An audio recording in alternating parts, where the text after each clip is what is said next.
Hey, everybody. Welcome to another episode of The Women Your Mother Warned You About, brought to you by Sales Gravy. I'm Gina Tramarco, Master Sales Trainer and Director of Coaching at Sales Gravy. And today, super excited to have Elaine Morrison with Elaine Wellness on the show today. Elaine, welcome. Thank you so much, Gina. I'm excited to be here. Awesome. We had a great conversation a couple weeks ago. There's so much about you that I think is so cool. Well, we started into this conversation about menopause, and this is something I really want to jump into. And hey, guys, I know I got a lot of guy listeners. This may be beneficial to you as well, especially if you have women in your lives going through menopause, and maybe it's women you work with. Several years ago, for anyone who's an avid listener, you know, we had actually a discussion about menstruation in the workplace. And I think these are important topics. And if anybody recalls that episode, I was kind of weirded out about doing it, but we did it on the suggestion from a man. And it turned out to be a great episode. But I think this episode, I really wanted to dive into this when Elaine and I got onto a call, because anybody in any kind of business or job, any woman listening to this show, the struggle is real.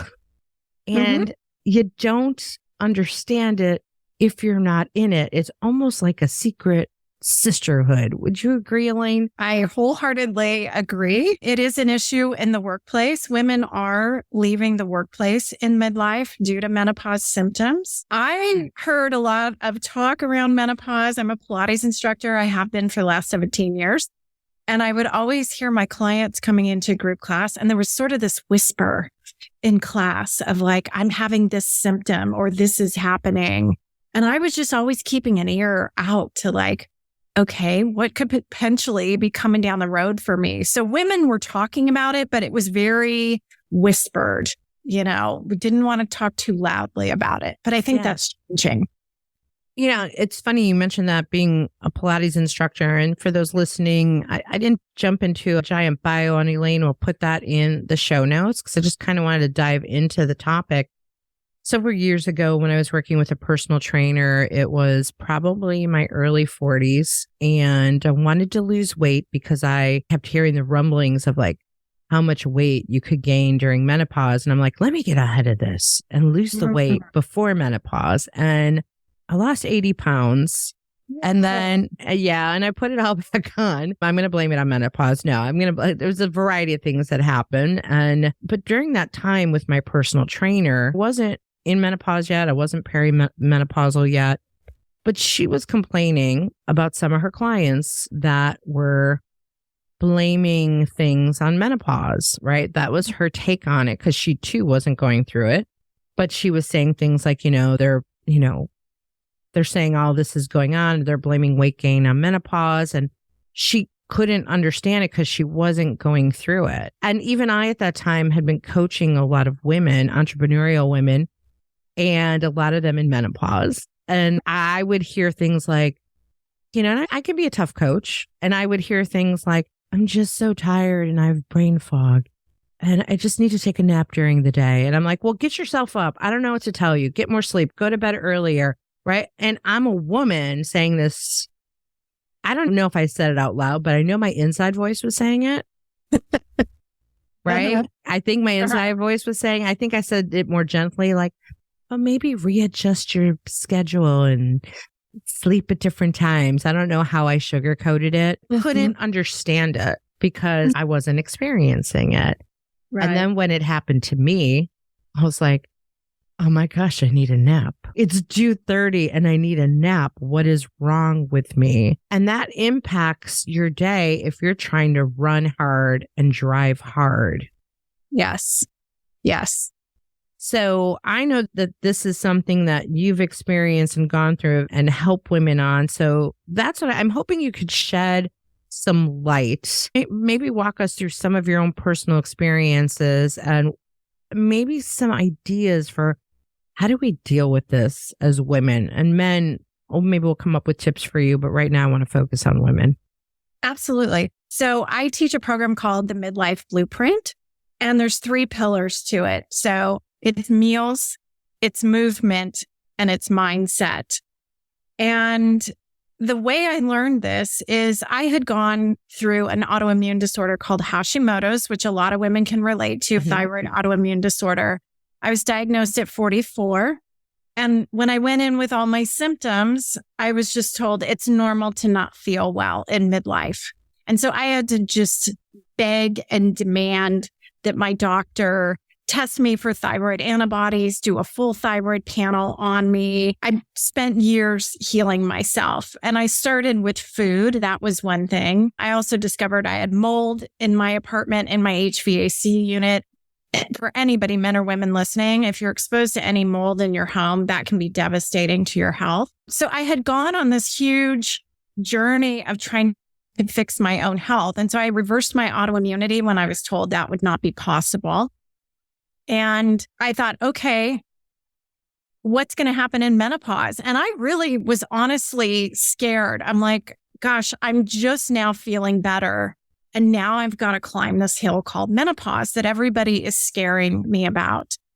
And so I started to have some symptoms. And for me, one of the biggest symptoms was I gained weight, even though nothing about my food or exercise had changed.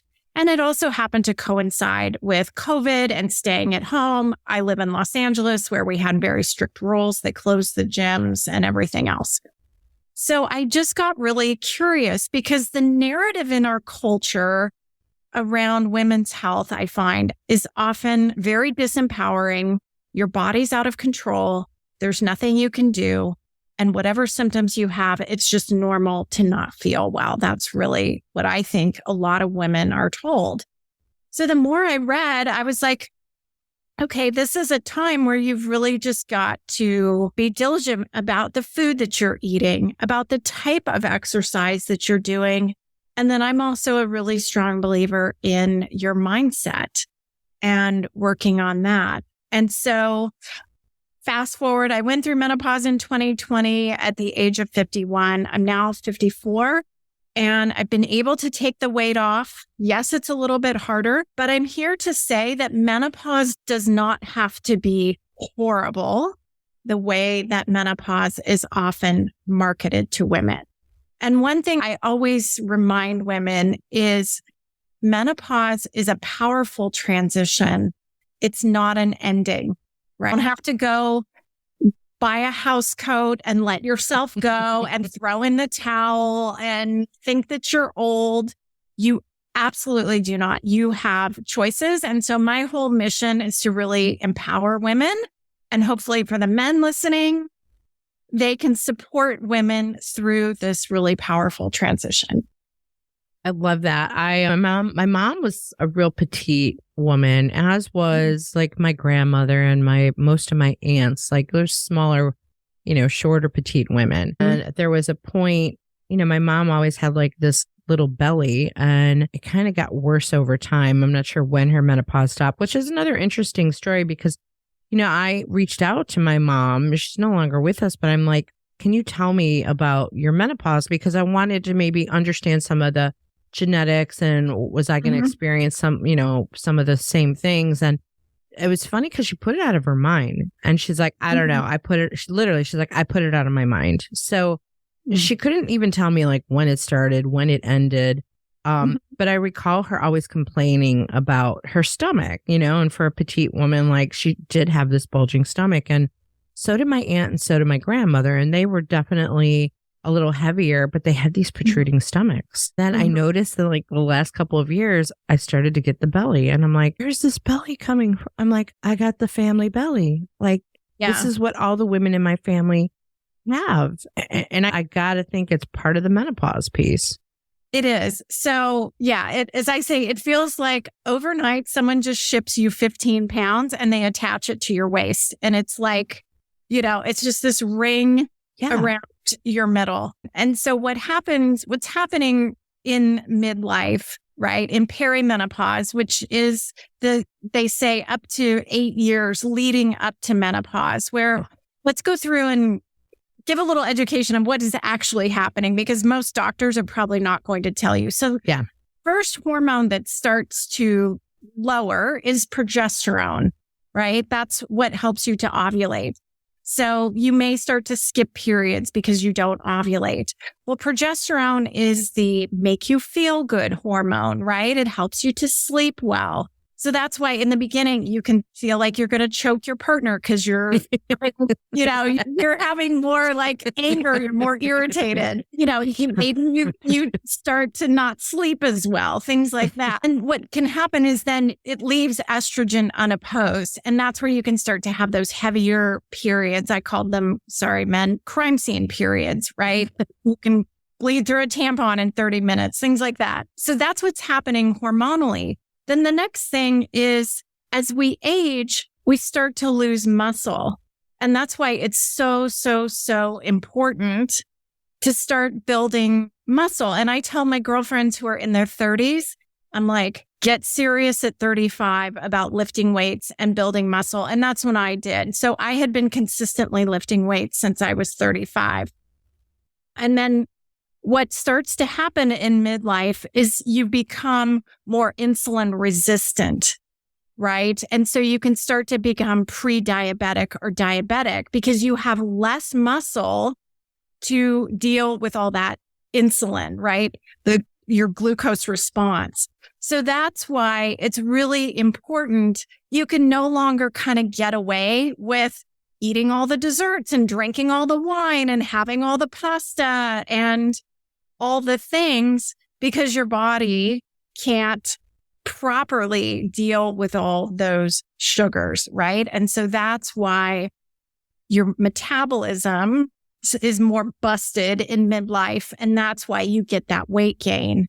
So things you can do are walk more, right? Walking is what we call NEAT. It's a non-exercise activity thermogenesis. So it means it's not creating a stress in your body, but it will help you to burn fat. Just put on your tennis shoes, go outside and walk. You don't need to do all these crazy boot camps and HIIT classes. 9 times out of 10, those are adding stress to your body. And the irony is midlife brings so much stress, but we need to reduce that stress because that cortisol is also what's creating that belly fat. So do your walking, walk every single day. In terms of food, eat enough protein so you can build muscle. You do need healthy carbohydrates and you need veggies. Drink water. It doesn't have to be hard. I promise. I don't teach diets. I don't believe in diets. I teach what can you add? Can you add more protein? Can you add more vegetables? Can you add some healthy carbohydrates, right? Things like sweet potatoes, things like some black beans or rice or quinoa, things like that. That's awesome. That's great advice. And for those listening, if this is something that you're interested in, we'll share information with you on how you could connect with Elaine on getting more of this. I want to back up for a second. You talked about the cortisol and the stress. So I think this is an important topic to jump on because anyone in sales, any entrepreneur, I was sharing some stories with you before we started recording of just the daily stress of the job, especially in sales. You've got quotas to hit and numbers to hit, and there's a pressure on that. I'm going to guess that pressure and stress does not help your cortisol levels. Absolutely. So we want cortisol. So the way cortisol works in the body is we've got to have an ebb and flow of it, right? When you wake up in the morning and you put your feet on the floor and you get out of bed, your cortisol needs to go up, right? That's what's going to get you up and get you going, right? But then as we go to bed in the evening, we need that cortisol to start coming down, right? So that you can get in bed and you can go to sleep. So sometimes cortisol can be inverted, right? Where you get out of bed and you literally have to be like dragged out of your bed in the morning, right? That's me. That's me. Yeah. Your cortisol's too low. And then maybe at night, you're what we call wired and tired, right? Yep, you're all that's hopped me. up. You're all hopped up, but you can't fall asleep. Correct. You just described me. Yeah. So your cortisol's inverted, or maybe you're waking up at 2 or 3 in the morning. Yes. Right. And again, your cortisol is wonky. Technical term, people. Or I have a dear friend who is a realtor in New York and she's a single mom. And she tested her cortisol, and she's been stressed for so long, for so consistently, that her cortisol is literally bottomed out. We got nothing in the tank. And that is also very unhealthy. That can also lead to autoimmune issues and things like that. So midlife, right? For a lot of women, maybe you're raising children. Maybe you're like me. I'm caregiving a 93-year-old mother. Maybe you're doing both. Maybe you're going through a divorce. Maybe you're changing careers. We're all in midlife managing so much stress, but it is key. I can't say this enough. You've got to carve out 3 minutes to breathe deeply, or go take a walk in nature, or go, I call it go get your vitamin O, which is your oxytocin boost, right? Which is have an orgasm, or go for a walk with a girlfriend. I got to jump in on that because somehow my husband's learned about oxytocin. He's so cute. Yeah. And he's like, I need to give you a hug so your oxytocin will increase. And he literally gives me oxytocin boost. Even just before I started this podcast, he's like, did you need a stronger hug than the one I gave you? And I'm like, yes. That's a good man, right? Because it's the bonding hormone, right? It's what is flowing when you're breastfeeding a baby, right? When you're caring for a baby, or you have an orgasm, or even a hug, or even a walk with our girlfriend, right? So I call it habit stacking. Go for a walk. You get your movement. Take a girlfriend with you. You get your oxytocin. Get out in sunshine, right? Sunshine helps to regulate your circadian rhythm. And when sleep is a challenge in midlife, get sunlight in your eyes in the morning. Watch the sunset. That cues your body to start to get ready for bed. So good reminder. Yeah, there's a lot of things you can do to support yourself in midlife so that you can feel good. Yeah. So any other advice on de-stressing through the day? Because again, I'm thinking about all my ladies out there who are in the sales race or the entrepreneur race. And even I today, it's like nonstop back-to-back meetings without any time to get anything done, which creates stress for me because that means I'm going to have to work tonight, which I hate doing, but now I don't have a choice. And then that just multiplies and creates more stress. So I don't think I'm doing my body any good right now. Right. So at one point, I went to work in the financial industry about 10 years ago, and I got my Series 7 and my Series 66 licenses. So from Pilates to the financial industry. And I went and took this week-long course review to get ready to take the Series 7, right? Which is 250 questions over 6 hours. And it was massive pressure on me to pass this test on the first go. Week-long course, she gives you every tip. The last 10 minutes of the Friday class, what does she say? After every 10 questions, I want you to close your eyes and take 10 cleansing breaths. I was like, oh, I like this woman. So I had my call time was at 7 a.m. for the test, all the pressure, right? I'm not a good test taker, but I was like, I'm going to do what Tina said. And it's multiple choice. After every 10 questions, closed my eyes, took those cleansing breaths, and went on to the next 10 questions. And I passed the test. So I think if you can stop in your day, even if it's 60 seconds, most of us are extremely shallow breathers, right? Yes. If you have the opportunity to watch babies breathe, you will see that they take full belly breaths. And that might feel really hard in the beginning. But whatever you can do, close your eyes, go outside and walk for 3 minutes, go outside and sit in the sunshine for 3 minutes. Something, unplug. We've got to come back to de-stressing and taking care of ourselves. If we're going to show up and do the sales job and take care of children or elderly parents, all the things. You know, I work with the military a lot. Oh, So what just came to me is when I'm working with military recruiters and doing training with them, there is a, standard operating procedure and training that I have to give them a 10-minute break every hour, right? So it's 15 minutes on, 10 minutes off. And it is the rhythm. And when I literally go into these training scenarios with them, I'm like, all right, who's my timekeeper? All right, you're in charge to literally tell me when it's break time and when we come back. And it's at literally every hour, 10 minutes.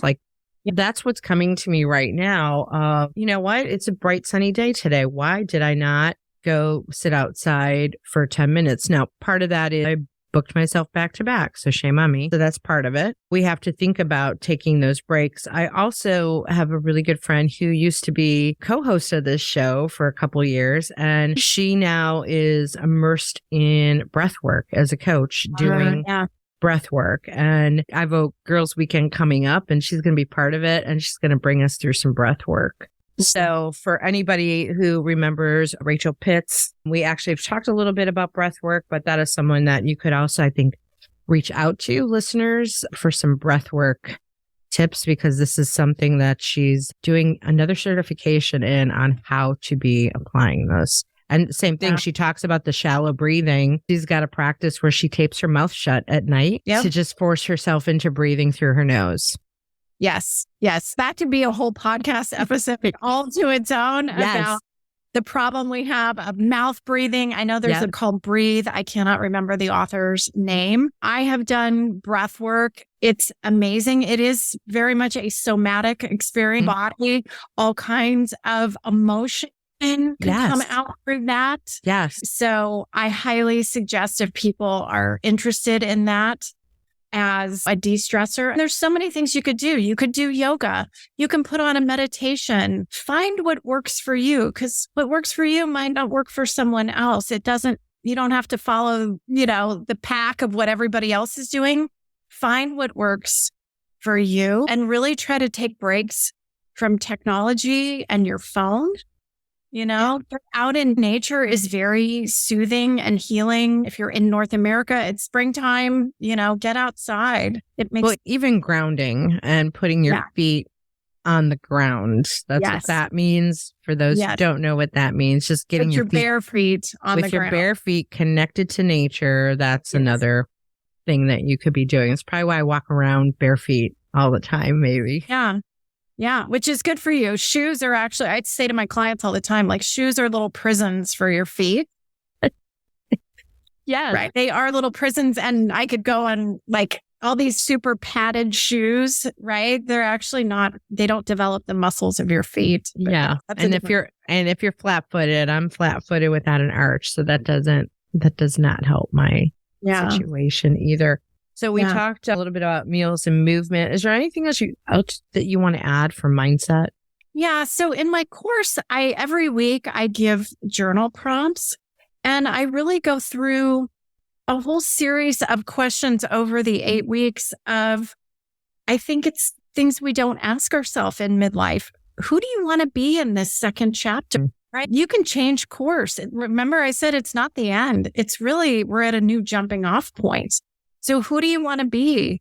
Are there relationships you need to mend or relationships you need to let go of? What do you believe to be true about aging? If you didn't look at all the magazines and Instagram and what the world tells you as a woman is true about aging, what do you believe to be true about aging? And how do you want to age? And what is your vision for yourself in your second half? Because I really do believe, I called it the Midlife Blueprint, because you can write your own blueprint. And that I teach you that with meals, right? Because your body is different than mine. Maybe you need more protein. Maybe you need more carbs or less carbs. You're going to listen to you and your body with my help to determine what nourishes you and what works for you. Same for size. So I really try to get women thinking about, what do I need in midlife? And I had a Pilates client recently, and I said, you need to say what you need. And I also said, I challenge you to say no to things that you no longer want to do. So a need, Yes. no. Yeah. Yeah. And when you were talking about what I need, there's also, in my opinion, though, what I want, right? There's certain things I do not want. I don't want to work weekends anymore. Exactly. I don't want to put in more hours. I don't want to work 60 hours a week. I just don't. Right. It's draining and we're not here very long. And I don't want to be known for I worked 60 hours a week. Right. So Exactly. these are things I work on too with coaching clients, even though I'm sales coaching them. Before we can begin to sales coach, I want them to get to a place of what do you want? Where do you want to end up? What is the exit plan? What is the vision? There's a reason why you're in sales, right? Because we can make a decent living, more than a decent living in sales, but it's a grind. Yeah. So you're willing to grind, but what are you working for the grind? Yes. And that's a super important question that I think the vast majority of people are getting up each and every day, and they have zero idea of what do they really want in life? What do they value in life? What is important to you? You know, I even ask in my journal prompts, like, what did you love to do as a little girl? And in terms of hobbies, in terms of activities, are there things that you miss doing? Because often what we did as kids is like our true essence of what we really love to do. Yes. You know, you can still play, you can still have fun, you can still create, you can still learn in midlife. And I think we just sometimes forget that, and we need to be reminded of that. Yeah, because we've fallen into adulting. We've done a lot of studying on creativity and the fact that we were actually born creative geniuses, but we lose it. We lose it exponentially between the age of 5 and 15. So studies show that at age 5, you're 98% creative genius. And by 15, it's down to 12%, which is, you know, astounding, but it's beaten out of us, and being able to employ that and use that would actually also de-stress you. Yeah. If you got back to it, if you got back to play. We need more play. As adults, we forget to play. I'm guilty of it. Yeah. You know? And we forget to play and create, and it doesn't have to be perfect. Go draw something. It doesn't need to be perfect. Go take a class. I have a 74-year-old client. She's taking a drawing class. She loves it. Yeah. It's just for herself. It's just to enjoy, to learn. Tap back into it. Now, you have referenced a couple times journal prompts. Do you have a journal that you offer or sell? Or I don't. It's like you should. It sounds like maybe I should. No, every week in the class, I give you like 5 to 10 different journal prompts. Okay. So kind of taking you through a series of like getting reacquainted with yourself, understanding, are there things we need to let go of? Then are there things you need to pick back up? And then what do you see for the future? And what do you believe to be true about aging? Well, it sounds like you need a journal. Okay. That you offer. And I can tell you some of the prompts that I've been doing for myself lately, which I told a friend, and she was like, "Oh, these are good." So, and I listen a lot to Ed Milet, if you know him. No. I've really been enjoying his work lately. So one of the first things is, what will I no longer tolerate? What am I committed to creating? And then my daily promise to myself, because part of self-esteem and self-worth is keeping promises to you, to anybody else. So for me, it's always typically eating well, exercising. And then what are you visioning and imagining for your future? What are you wanting to create? And then daily gratitudes. And those can be things that you're grateful about yourself.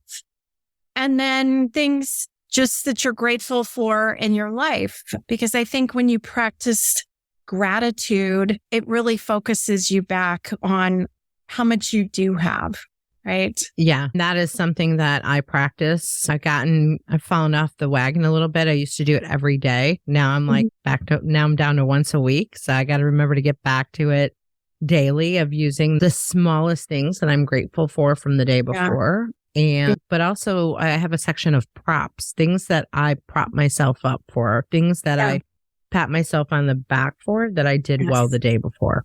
Yes. I think that's huge. I find women are generally pretty hard on themselves. Yeah. We nitpick ourselves to death. I don't know if you're one of those that never feels like they do enough. What is enough? Yep. So I think that's a really important question to ask yourself. Yeah. And I can fall into that not feeling like it's enough. Do you come back to something a boss said to me many years ago, a woman who said, because I stopped into work one morning on my way to a surgery.